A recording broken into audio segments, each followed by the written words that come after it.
Thank you very much. Appreciate you being here.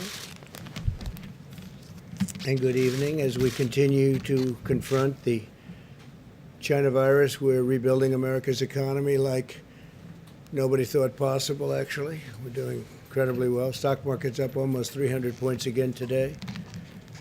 While our economy is performing significantly better than Europe, which people have to understand very strongly, it's performing better than any market anywhere in the world, actually.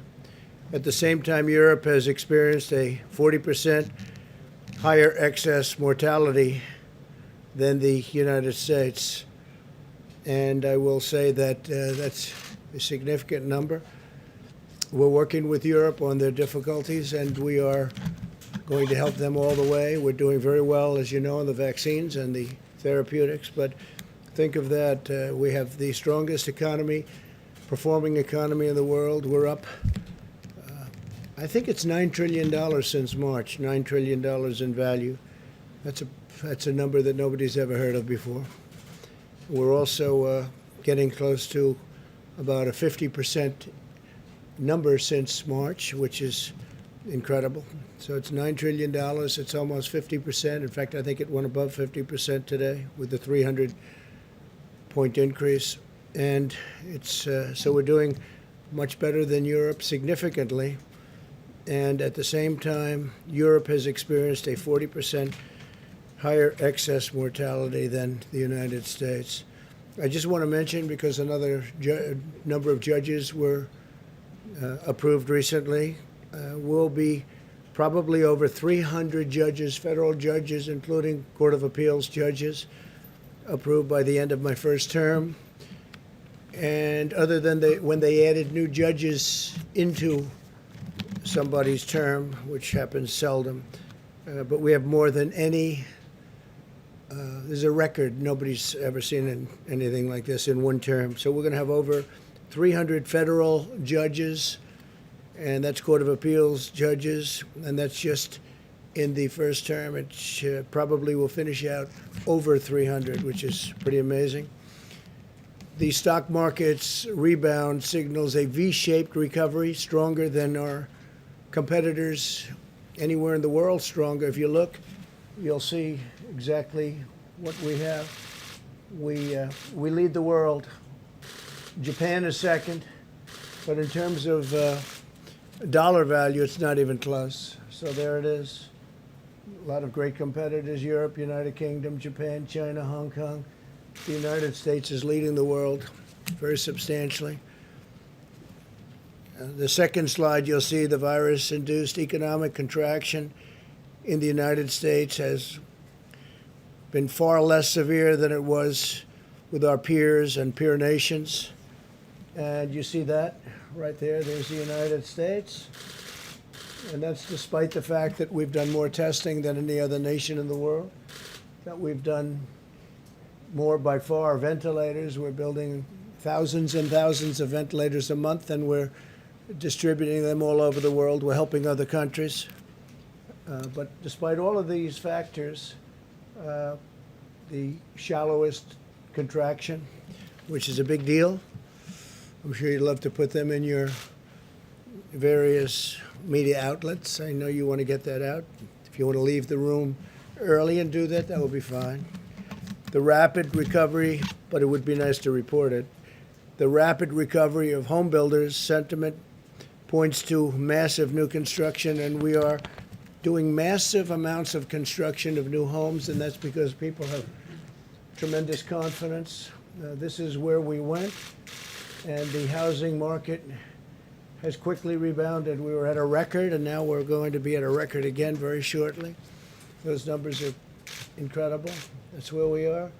We had to turn off the economy, and now we're turning it back on, and that's beyond a V shape. This is going to be very strong.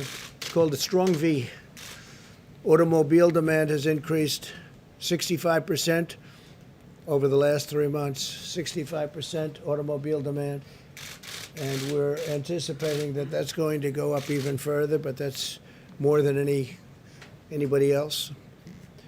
The manufacturing sector, remember, manufacturing is dead according to the past administration of Obama and Biden. Manufacturing is dead. You need a magic wand. Well, you don't need a magic wand. You need competence and capability. The manufacturing sector is booming, and the production index is at the highest reading since October of 18, which was an extraordinary period of time. And there we are. That's pretty good. These are numbers that nobody has seen until just recently, and now they're just coming out. These are numbers that are leading, I guess, stock market people. They're very smart people. I know many of them, and they're seeing things that they don't even believe. So the manufacturing sector is booming, and the production index is at its highest reading in a long, long time. The economy generated over 9 million jobs in the last 3 years, a record by far, and 12 million more jobs than experts predicted. So there you are. You look at that, and that's a record, and it's a record for the quarter. We had over 9 million, substantially more than 9 million jobs. So those are incredible numbers about our economy and how it's coming back. It's coming back very strongly. It's coming back at a level that's far greater than anybody anticipated. And we're very proud of that. And I give a lot of credit to all of our people, Steve and Larry. And we'll be talking about it if you have any questions on it. I shouldn't have any questions. I didn't print those charts. Who did? The economy generated, let's see, I don't know. We'll find that out for you. But it wasn't us. We took those numbers from somebody. Where did you get those numbers, Larry? They're from where? This is from BLS Jobs Report. BLS Jobs Monthly Report. Jobs Report through July. Okay? Everybody has that. Everybody needs. The Democrats have abandoned the American people over the simple subject of politics. Chuck Schumer and Nancy Pelosi are holding the American people hostage over money for their radical left-wing agenda that the country doesn't want and won't accept. For example, they've asked for a ridiculous $3.5 billion, that's billion, $3.5 billion for universal mail-in voting, a system riddled by fraud and corruption. You just look at what happened with the Carolyn Maloney race. They should do that race over, by the way. I think her opponent is right when he is having fits about that race. When you look at the ballots that are missing and the ballot frauds, nobody knows what's going on with that race, and yet they declared her a winner. So her opponent, I don't know what's happened over the last 24 hours, but her opponent is rightfully going a little bit crazy.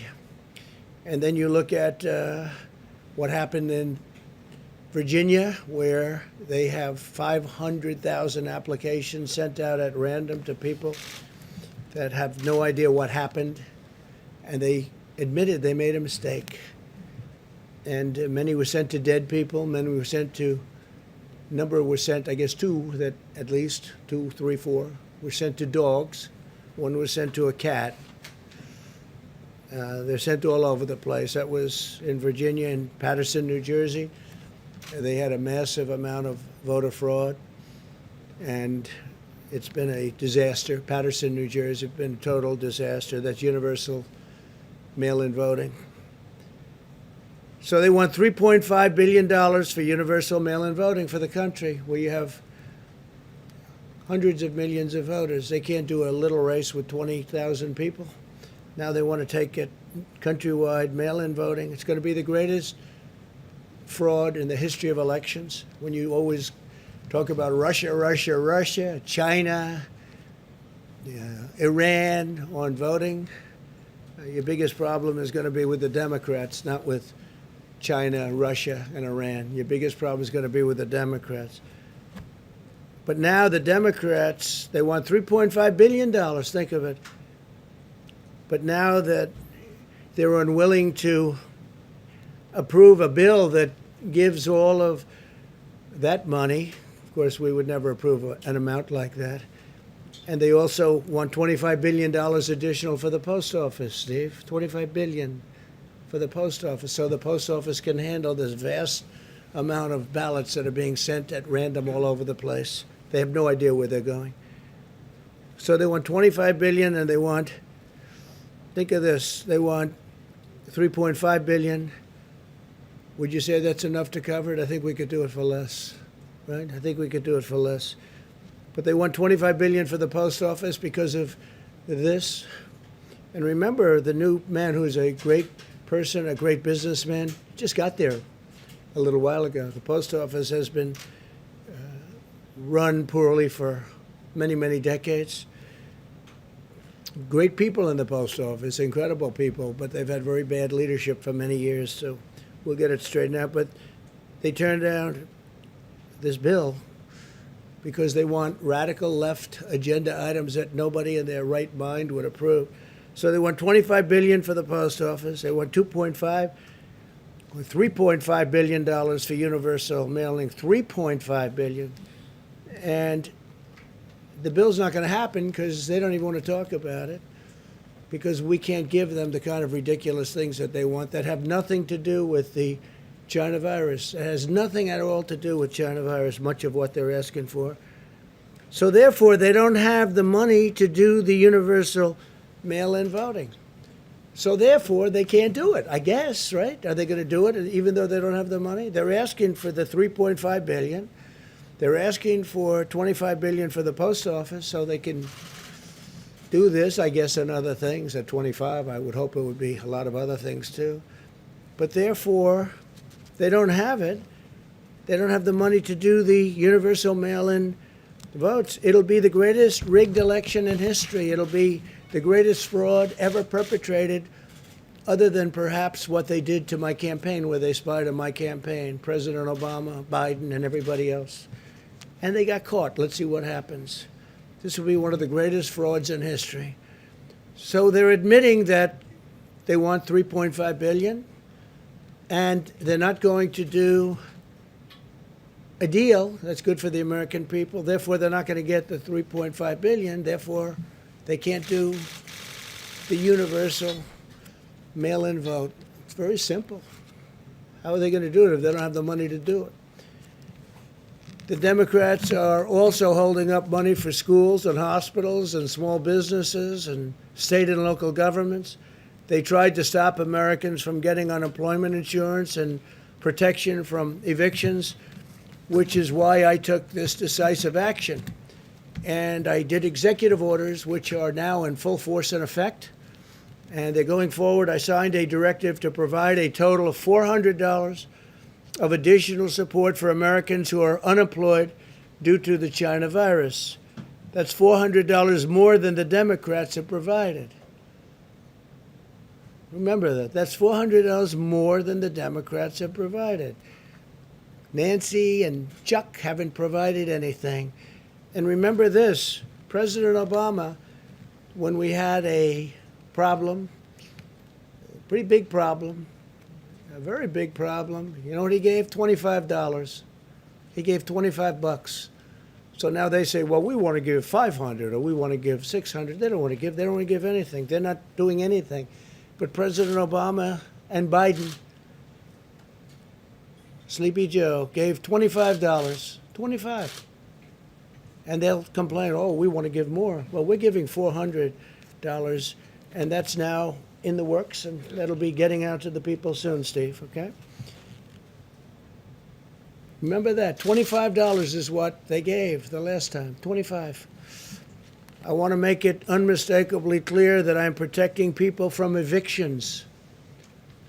They didn't want to do that. The Democrats didn't want to do a protection from evictions. People getting evicted because of the coronavirus or the China virus, whatever you want to call it. We have 20, now we're up to 21 different names. All we know is it came out of China and it shouldn't have. They should have stopped it.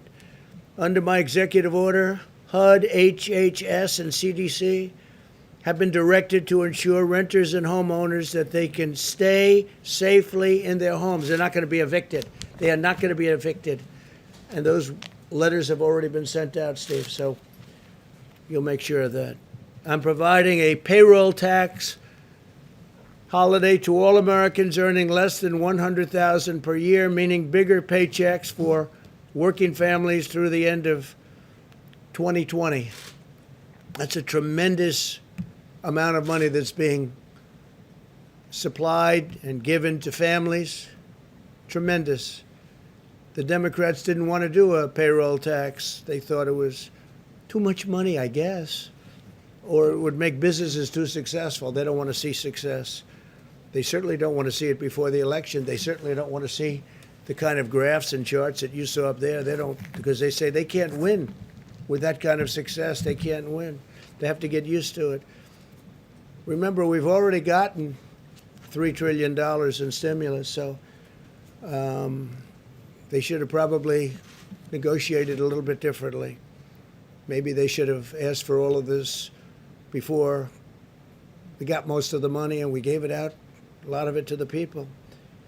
When we win the election, when I win the election, I'm going to completely and totally forgive all deferred payroll taxes without in any way, shape, or form hurting Social Security. That money is going to come from the general fund.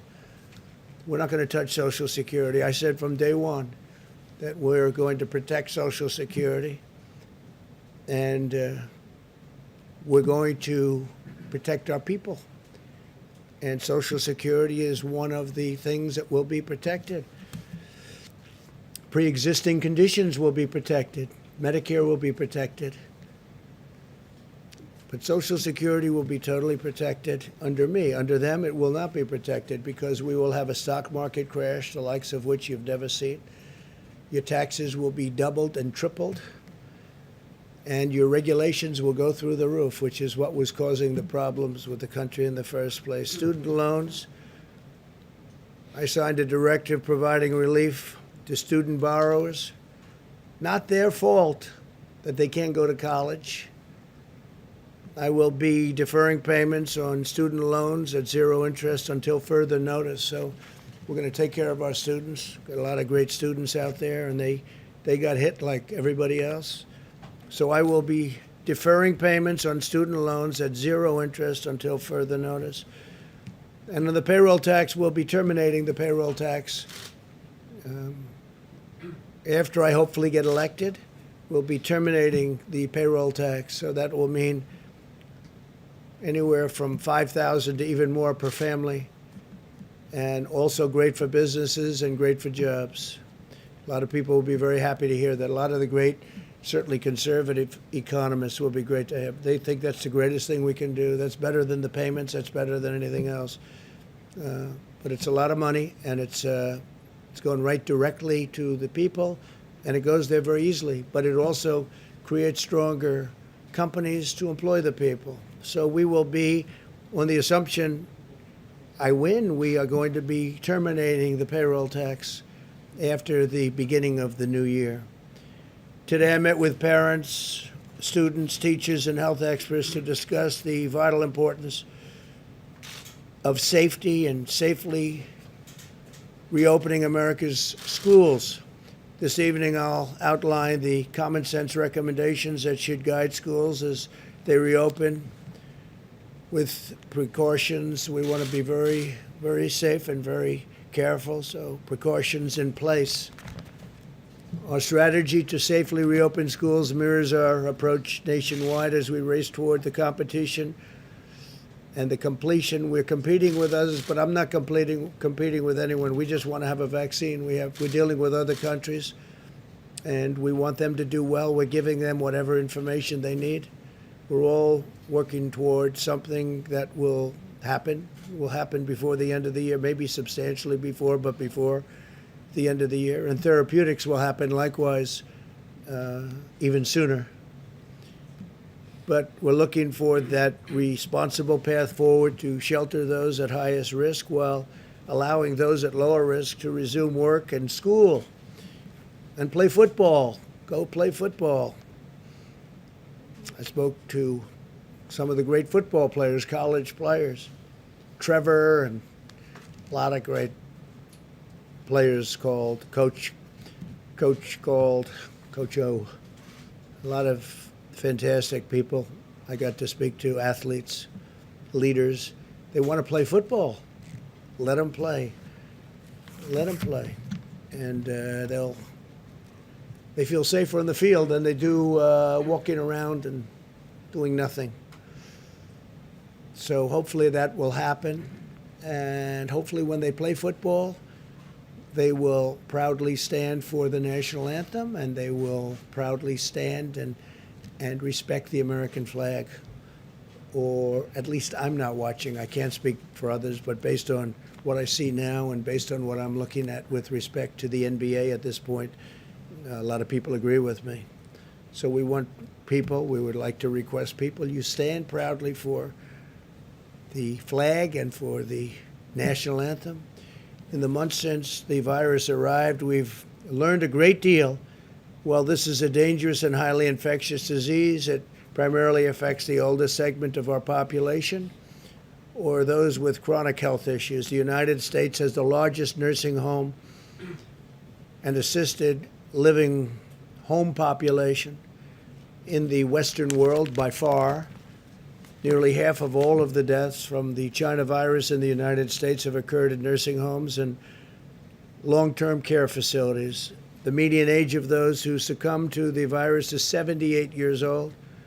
These findings underscore that all Americans must continue to apply extreme vigilance in protecting our elderly population and those with chronic conditions. Outcomes are very different for younger Americans without serious health issues, tremendously different. They can often expect mild or moderate symptoms or even no symptoms whatsoever. They have very strong immune systems. We've learned even more so than we ever thought. In a typical year, approximately 5 times as many Americans under the age of 65 die from heart disease as have so far been lost to the coronavirus from the same age group. That's an interesting statistic. Blessedly, children appear to face the lowest risk of all. It's 99.995% of all fatalities are adults. Think of that, 99.95. That is extremely close to 100% of all fatalities are adults. Children often have only mild symptoms, and medical complications are incredibly rare, very, very, very rare. Those that do face complications often have underlying medical conditions. In each of the last 5 years, the flu resulted in more deaths of those under 18 in the United States than have been lost thus far to coronavirus by far. The flu. The flu does kill young people. Given these considerations, we believe many school districts can now reopen safely, provided they implement mitigation measures and health protocols to protect families, protect teachers, and protect students. All families should be empowered to make the decision that is right for their own circumstances. This is especially important if a child has underlying health conditions or lives with a parent or grandparent who is at a high risk.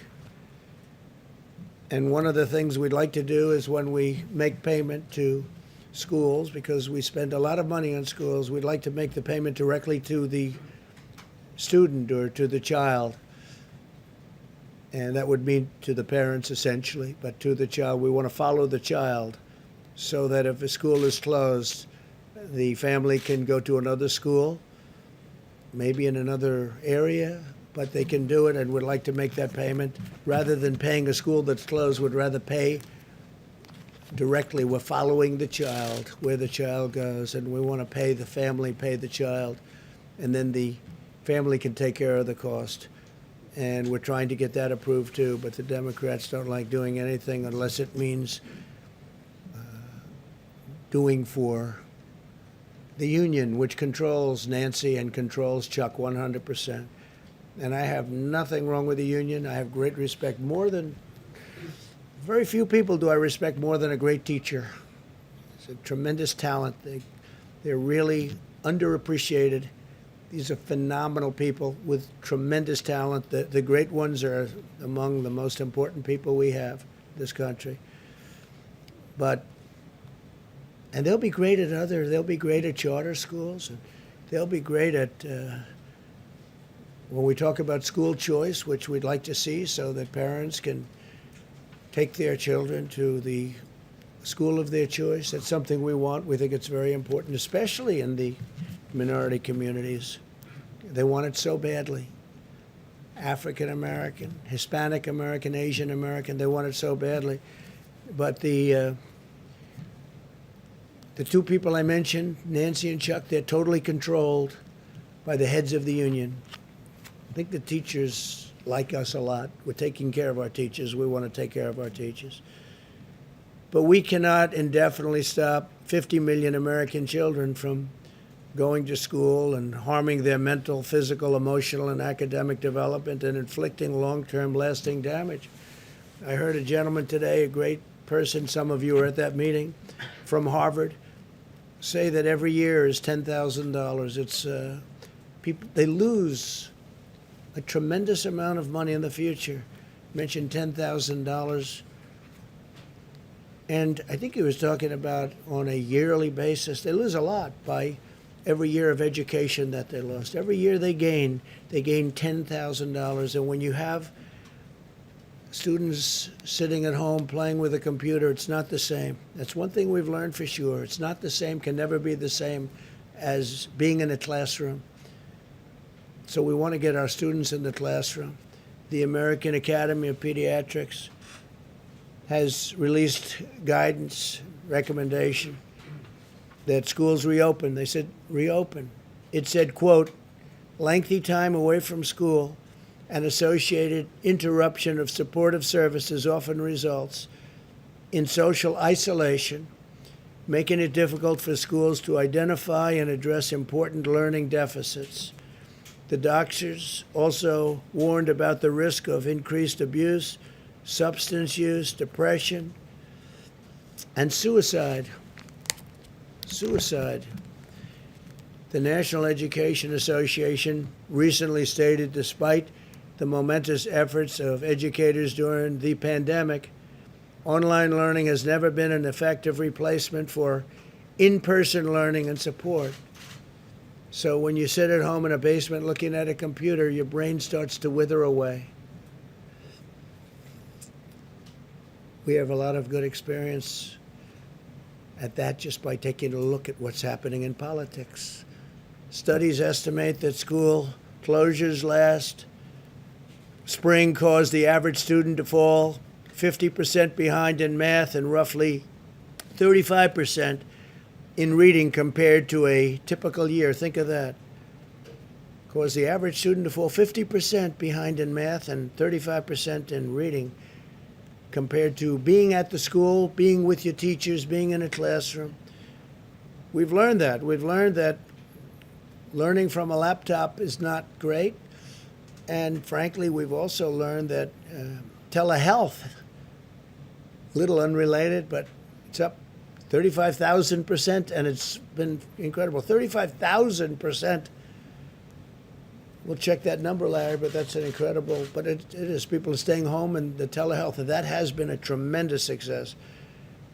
We've learned those two things during this period of time with the plague coming in, and those are two things we know. School closures harm low-income students the most because they have less access to high-quality remote learning.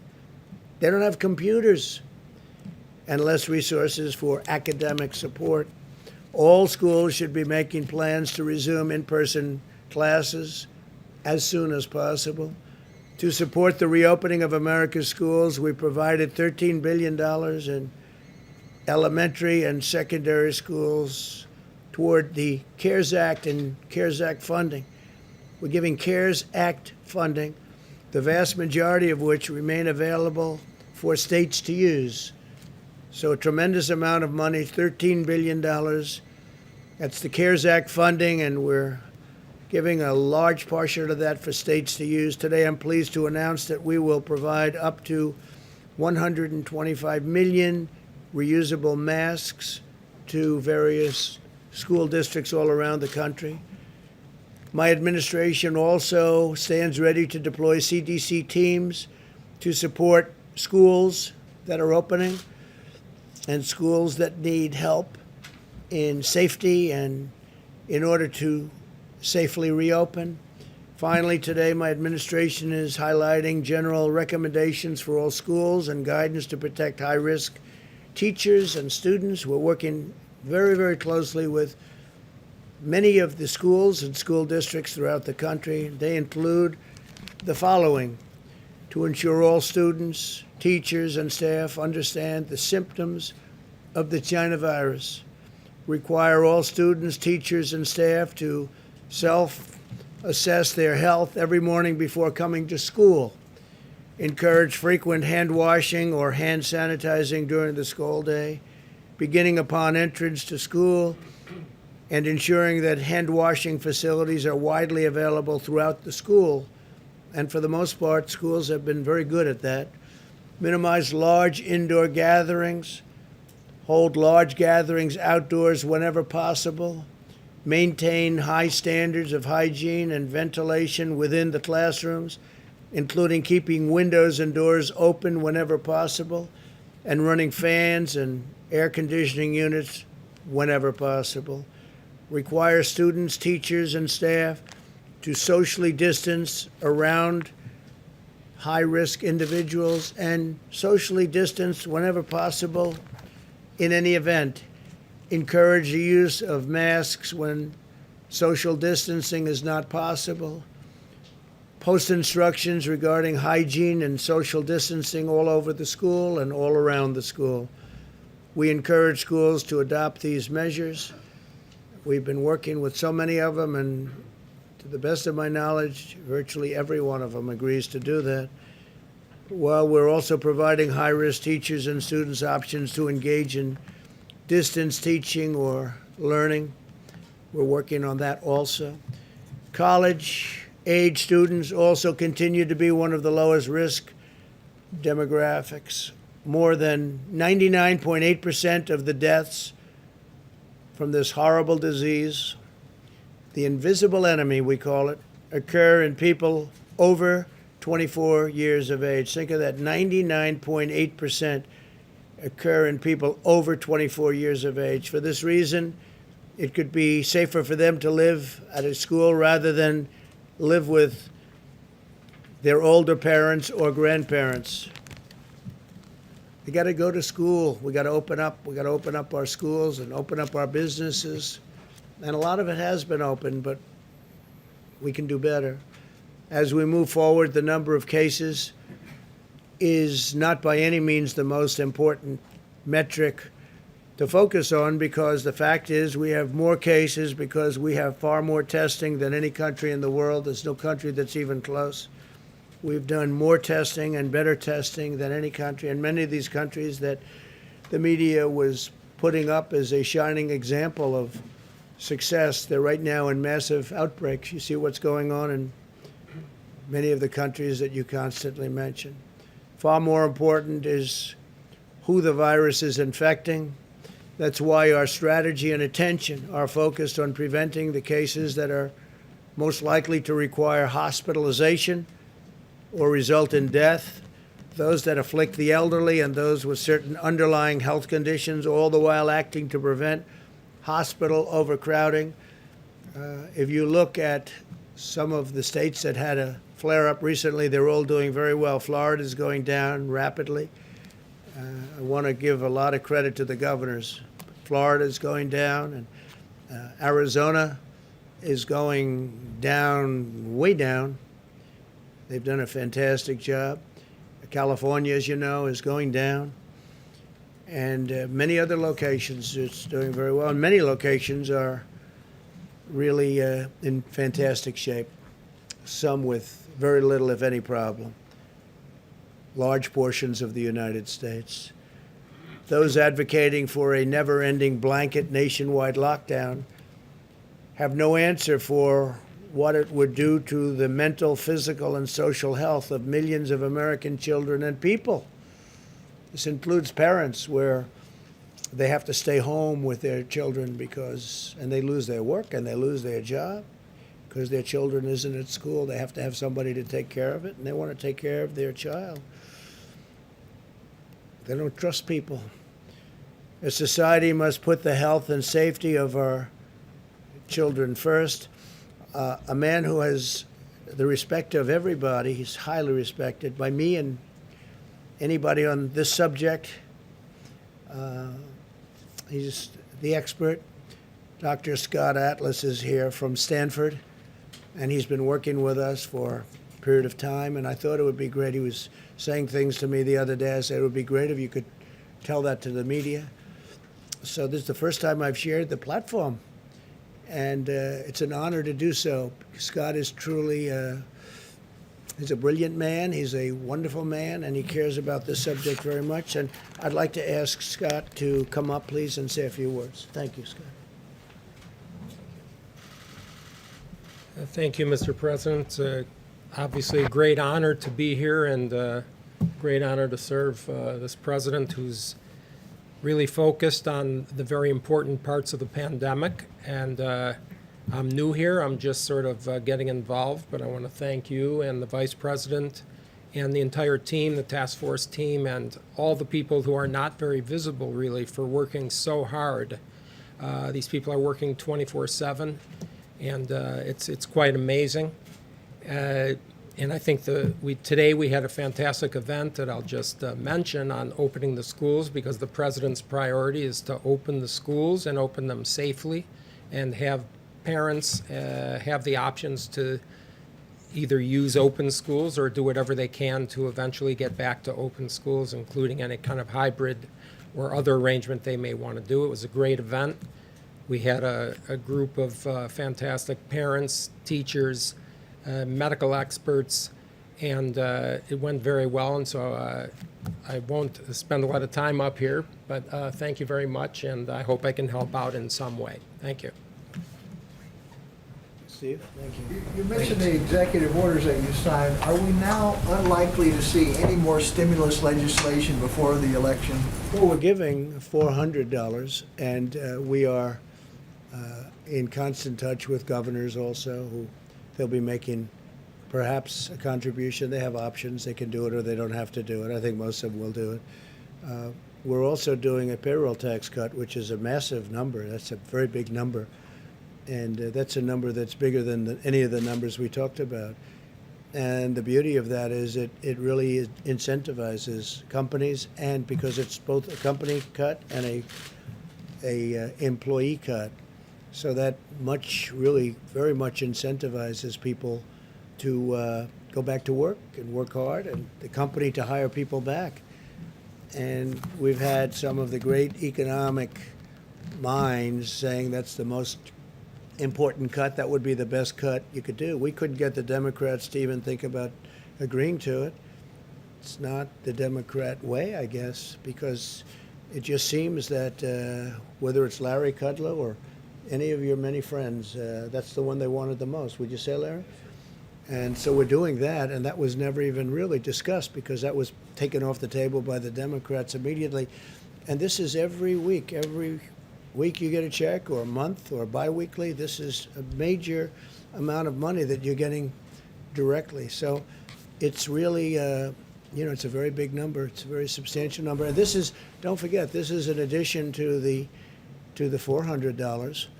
And this is a big number. And now at the end of the year, the assumption that I win, I'm going to terminate the payroll tax, which is another thing that some of the great economists would like to see done. We'll be paying into Social Security through the general fund, and it works out very nicely. If Biden would win, he wouldn't do that because he's going to double and triple everybody's taxes. He's going to have to explain that one. And as you know, he's also going to quadruple regulations. He wants to put regulations on. One of the reasons that we had the kind of numbers and big bounces that you've seen. I mean, we closed it up, we saved millions of lives, and now we open it and we bounce right back where we were. It looks like we'll be bouncing right back where we were. But one of the reasons is because we cut so many horrible regulations.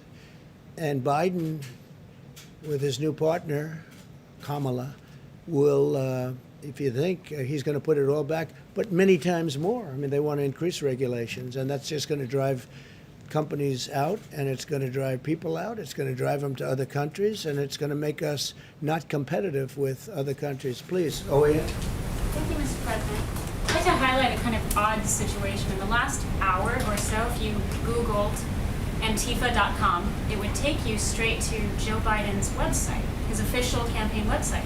Odd situation. We don't know who's behind that.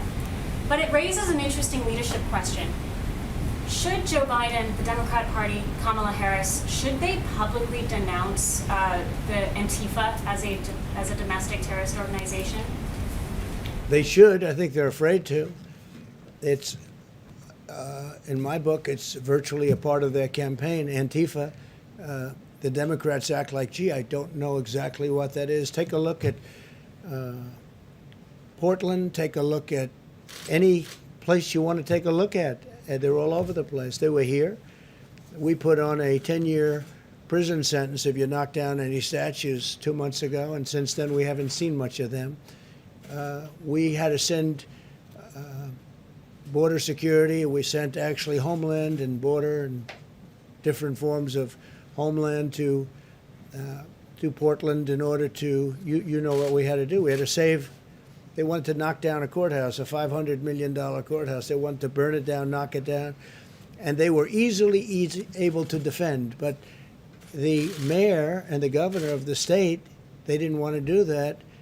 And we actually sent our people there, and they did a great job. And they did it easily. But in the meantime, they went to other parts of the city, and they're doing damage. And we're recommending to the governor that they call in national security, call in the National Guard. We're willing to get. We would stop that problem in 1 hour. We sent just defensive measures to protect and save that courthouse from being burned down or knocked down. We also saved a couple of other buildings, federal buildings, because they were unable to do the job.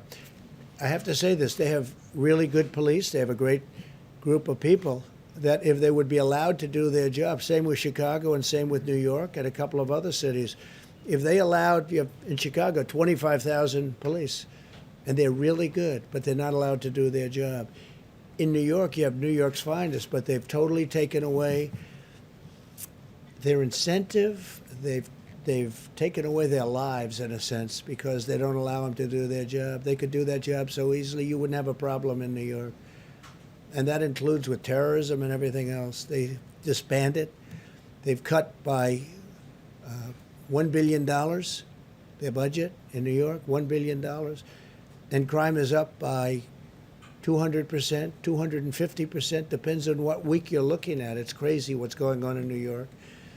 We could solve that problem easily, but we don't have to, because they should be able to do it themselves. But they have to give the honor back. It's an honor. They have to give the honor back to their law enforcement groups. New York is great, so is Chicago. And in Portland, they could do the job. If they don't want to do that, we would send in gladly if they want. The National Guard will take care of it in 1 hour. It'll go very quickly. As we did, by the way, if you take a look in Minneapolis, when they were burning down Minneapolis, a wonderful place, but nobody's ever seen anything like it. After days, the very liberal, and these are all run by liberal Democrats. Every place I talk about is run because we have great cities, and they're run by Republicans. Okay, it's there's no magic to it. It's obvious what's going on, and the cities that I mentioned are all run by liberal, very liberal Democrats, and it's very sad when you see what's happening to New York. It's very sad when you see what's happening to other cities, not just those three, other cities. When you look at what's happening, it's not even believable. I left New York almost 4 years ago, and you could see signs of problems because de Blasio was there. He's a horrific mayor, just horrific. I mean, people don't want to go there anymore. He's not only is it bad with crime, the way he talks about the city and what he does, he's horrific. And when I see that, it's a very sad thing. I left almost 4 years ago, right? And when I look and see what's happening to a city that I love that still has great potential, but it's going to have to be brought back because what happened in New York is it's not even believable. What's happening in Chicago, where one weekend you had 78 people shot and 18 die in a weekend, and then successive weekends you have so much of that happening, and it's really not even believable. And if you let Democrats run this country, and we've stopped it from going other places, if you let Democrats run this country, you'll have all of your cities be just like that. Thank you, Mr. President. The heads of the Boston and Dallas Fed today said that the economy hasn't recovered strong enough because the country hasn't contained the virus. So what's your response to them, and what did that argue for a stronger federal response? Well, look, you just saw it.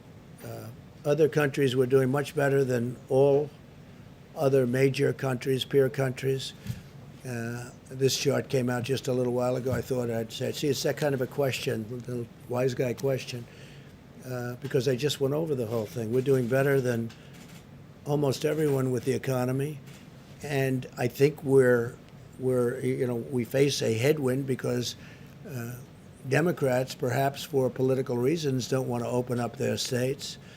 And that's having a huge toll. That's taking a huge toll on people within those states. When you look at North Carolina, you have a man doesn't want to open it up. You look at Michigan, you look at some states. I mean, they just want to keep these people in their houses, in their prisons. They call them prisons. And I think a lot of it's for political reasons because they want to look as bad as possible on November 3rd, but I don't think it's going to matter because we're doing so well in so many ways. As far as the plague is concerned, when you look at the numbers, take a look at what's going on now with other countries. They're having flare-ups that are very, very substantial, and we've done very well. We're helping a lot of those countries, and those were model countries that you used to talk about and say how well they were doing, except they just exploded. They just had very big flare-ups. You understand that. No, we're doing very well, and I don't have to show you the charts again, but those charts are at a level that nobody even thought possible. I think we're going to have a fantastic third quarter. I think next year will be one of the strongest years we've had. And this is with California being closed down. This is where North Carolina and Michigan and tremendous states, great states, are being closed by for reasons I think that Scott would tell you disagree with, right? You disagree with. We spent a great amount of time talking about it. We got to open up our country. We understand the disease. We understand who it hits. We have to protect our elderly people, especially our elderly people that are not well. We have to protect them. But we understand it, and we understand it well. We've learned a lot. And we're going to have the vaccine soon, and we're going to have the therapeutic soon. It's going to come out very soon, and we're very proud of the people and the job they've done. Yeah, please, go ahead. Thanks, Mr. President. Joe Biden and Kamala Harris just appeared together in their first campaign event right before you got up on this podium. Can you tell us if you watched their remarks and give us your reaction to them? I didn't watch. I saw just a moment of him speaking, a moment of her speaking, and it was enough. Look, he made a choice. He picked her. I watched her. I watched her poll numbers go boom, boom, boom, down to almost nothing. And she left angry. She left mad. There was nobody more insulting to Biden than she was. She said horrible things about him, including accusations made about him by a woman where she, I guess, believed the woman. And now all of a sudden she's running to be vice president, saying how wonderful he is. I thought it was a very unusual pick because she said such bad things, and you know better than anybody what, you won't write it because you don't want to do that, but you know better than anybody. She said horrible things about him, horrible things, and she mocked him, openly mocked him. That's why I thought that was a very risky pick, because I'm sure that'll be played back, not necessarily by me, but others. It'll be played back. The other thing, if you look, she wants a $3 trillion tax hike, no fracking, How do you think no fracking in Pennsylvania is going to play? That's a big fracking state. If you didn't have energy produced that way, you would have taxes that would triple, and you'd have unemployment that you wouldn't believe. In Pennsylvania last year had the best year they've ever had. Texas last year had the best year they've ever had. Oklahoma, best year. Almost every state in our nation last year had the best year they've ever had. And they're going to have that again next year. And you can see that by what? But think of it. She wants no fossil fuels. No fossil fuels. Really? Tell that to Texas. And then I hear Trump is only 1 point up in Texas. No, they said the same thing with crooked Hillary Clinton.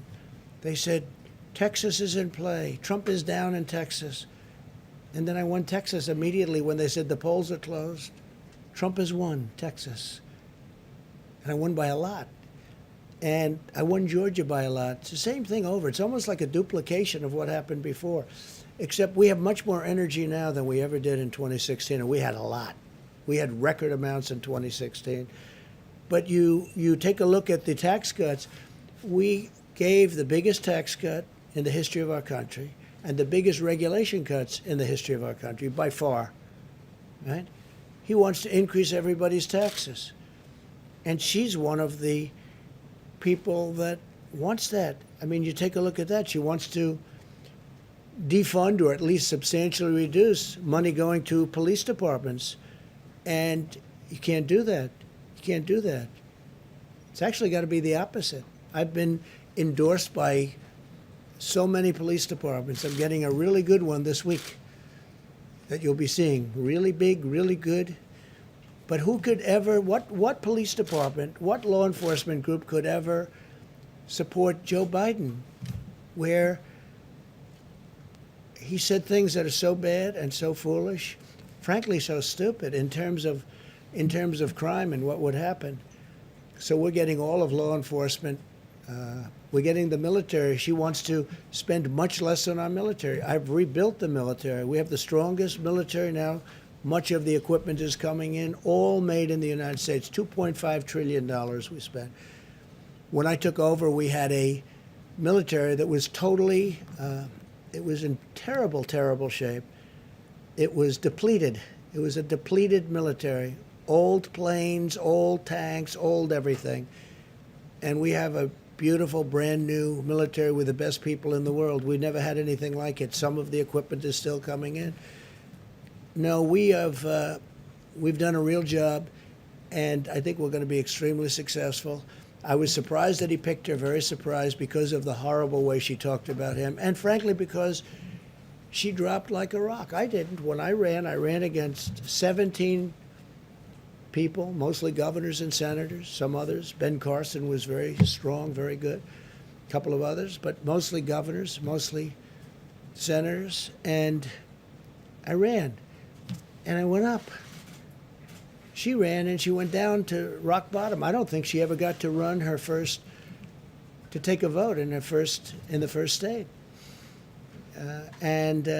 So generally speaking, you don't want to pick somebody that went down. She went down, but she went down in a very terrible way, and she said horrible things about Biden. She said far worse about Biden than I ever did, and now she's running as vice president. So how does that work? Please, in the back. Mr. President, thanks for taking my question. I'm wondering tonight if you might have any words of encouragement for middle schoolers or high schoolers starting the school year strictly online who might be frustrated, wondering how they're going to get through the next quarter, missing their friends and teachers. Just wondering if you might have any words of encouragement for them.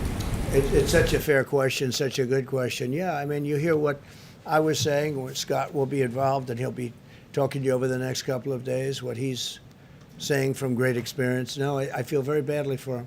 And I have a feeling that on November 4th, somebody's going to announce schools are open, the country's open, everything's open. I really believe a lot of it's done for political reasons, if you want to know the truth. I think so.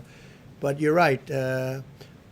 Online is not the same as being in the classroom, and that's been proven. It's been proven loud and clear. Yeah, any other questions? Mr. President? On the Go economy, ahead, please. Thank you, Mr. President.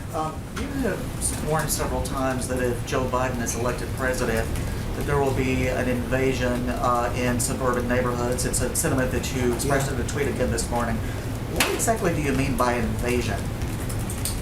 What I mean is people are going to become, they're going to be opening up areas of your neighborhood, which they're doing, and now they're going to do, they wanted to expand it, and they will expand it.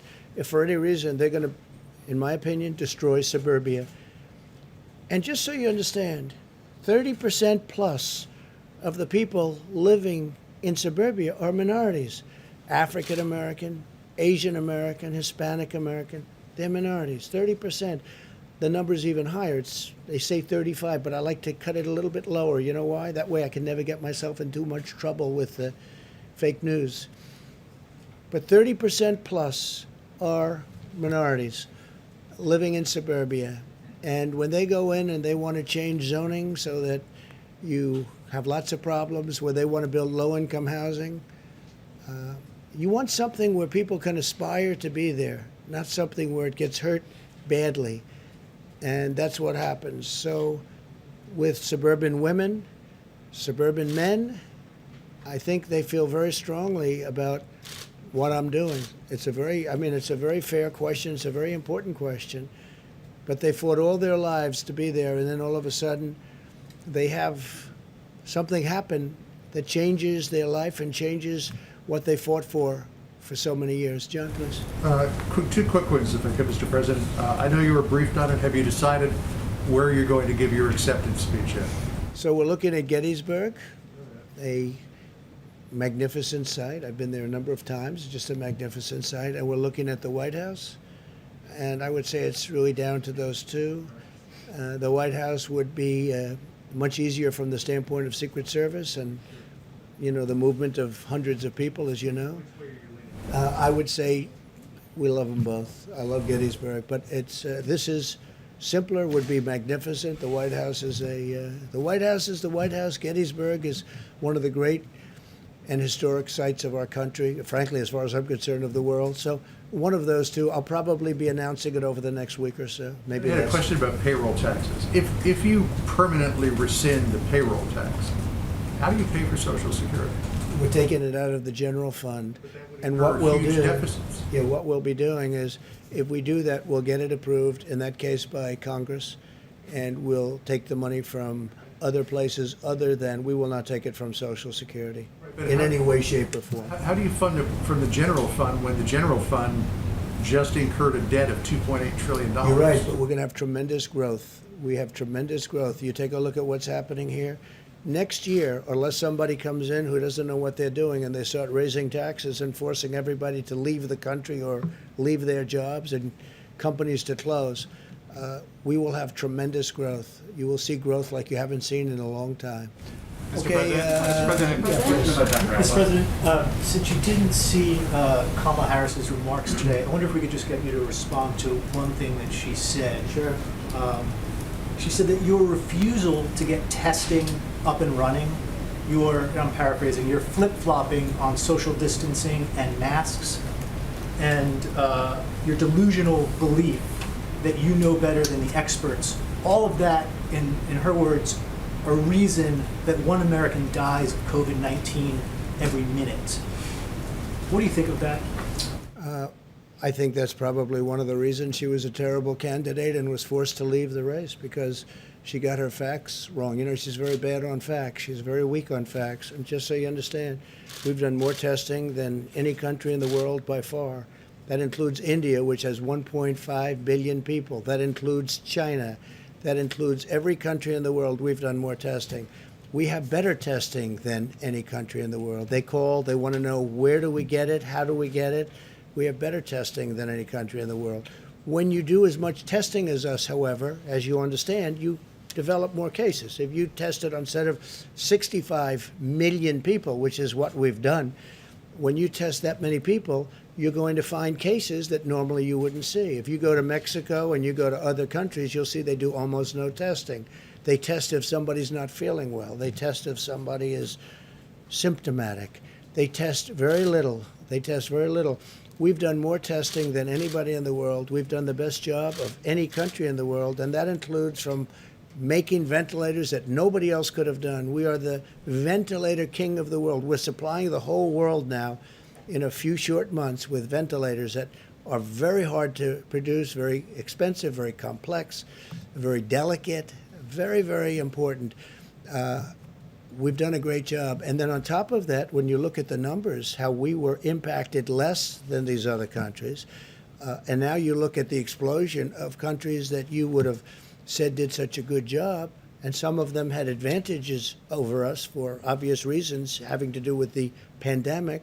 But when you look at the job that we've done compared to others, we've done a great job.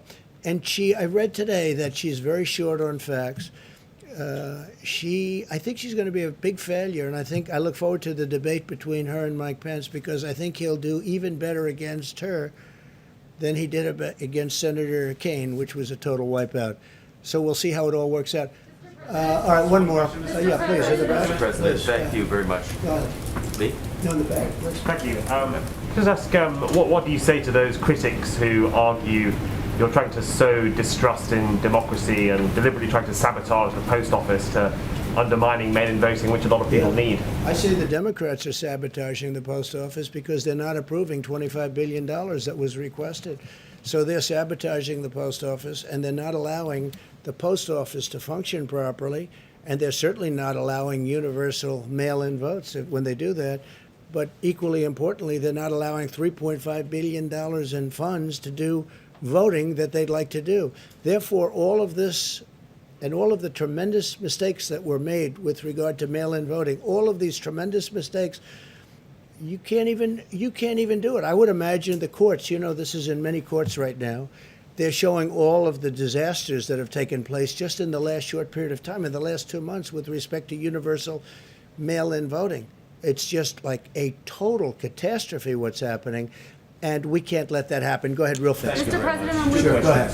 One is about, you had graphs about the economics of COVID, but deaths in America are still going up, whereas in Europe, right now, 0 deaths in UK, 0 deaths in France. What's going up by cases, if you look at cases, and the cases are going up because we do so much testing and we find it, and I call it fake media gold, because we do so much more testing than any other country, and when you do all that testing, you find cases. Go ahead, Steve, real First fast. one on trade. You've got these trade talks with China going on. Is it possible you would pull out of the trade deal with China if they're not meeting their commitment? We've taken a lot of money from China in the last year and a half that no other president has taken in. We've done things to China that nobody else has done to China, even thought of doing it, with 25% tariffs, and taken in billions and billions of dollars, tens of billions of dollars, and given the farmers, as an example, $12 billion one year, $16 billion another year, and made the farmers extremely happy. You don't hear them complaining. They were targeted by China. But I'm very angry at China because they let this horrible disease, they let this horrible plague come into our country and come into the world. And they should have been able to stop it. They stopped it from going into China. They should have been able to stop it. So I'm very angry at China. Thank you very much.